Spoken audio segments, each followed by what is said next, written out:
નમસ્કાર દર્શક મિત્રો, ટીવી18 ન્યૂઝમાં આપનું સ્વાગત છે। સુરતીઓનો નેચર પ્રેમ છલકાયો।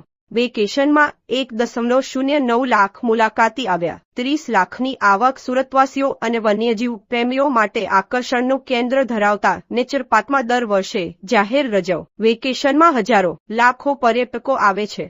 ચાલુ વર્ષે આ સિલસિલો અકબંધ રહેતા ઓનાઉ વેકેશનમાં 1.09 લાખ મુલાકાતી નોંધાયા હતા અને 30.08 લાખની આવક પાલિકાને થઈ હતી। ગત વર્ષે 2025માં 1.03 લાખ મુલાકાતી સાથે 27.67 લાખની આવક થઈ હતી। ચાલુ વર્ષે 4 મેથી 7 જૂન સુધી મુલાકાતીની સંખ્યામાં પણ વધારો દેખાયો હતો। હું doctor Rajesh Patel, incharge superintendent Sarthana nature park.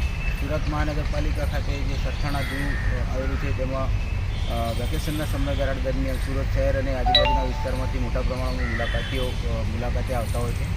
આ વર્ષે જે ઉનાળુ વેકેશનનો સમય હતો 4 મેથી 7 જૂન વચ્ચે ટોટલ 1,09,000 જેટલા મુલાકાતીઓ મુલાકાત લીધેલી છે અને તેઓની પ્રવેશ ટિકિટની આવક પેટે 30 લાખથી વધુની મહાનગરપાલિકાને આવક થઈ છે।